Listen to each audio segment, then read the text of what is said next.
Compared to its predecessor, the coming national budget is 7.5% larger at 3.2457 trillion Rwandan francs, up from 3.0171 trillion, and that's an increase of 228.6 billion Rwandan francs. The minister explained to the parliamentarians that because of the COVID-19 pandemic, certain changes will be noticed this year. During this year of 2020, revenue from our exports is expected to reduce by 19%, largely because of a fall in the prices of commodities and the disruption of tourism activities. Remittances from individuals abroad are also expected to reduce, while the aviation sector will be affected by 70% this year. Investment from foreigners is expected to fall by 62% due to the current global economic and trade challenges.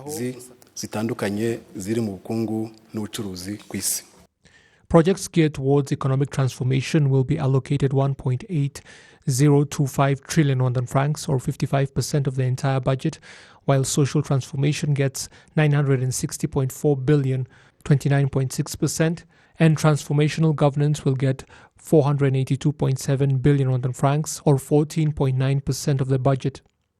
Dr. Ozil Ndagijimana also told the parliamentarians that certain changes had been implemented based on their input.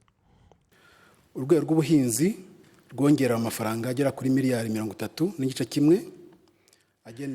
agricultural sector is getting an extra 30.1 billion Rwandan francs to go towards better food security. The program to increase school classrooms and the school feeding program got an extra 89.9 billion. 10 billion Rwandan francs was also sought to increase infrastructure and equipment in the health sector. An extra 15 billion Rwandan francs will go towards the mitigation of the effects of natural disasters. An extra 9 billion will go towards the payment of compensation and areas for people who were relocated. Recurrent expenditure will take up to 1.583 trillion Rwandan francs, which accounts for 48.8% of the total budget. Development projects are projected to consume up to 1.2985 trillion, which represents 40% of the total budget, while net lending has been allocated 306.5 billion Rwandan francs, which accounts for 9.4% of the total budget.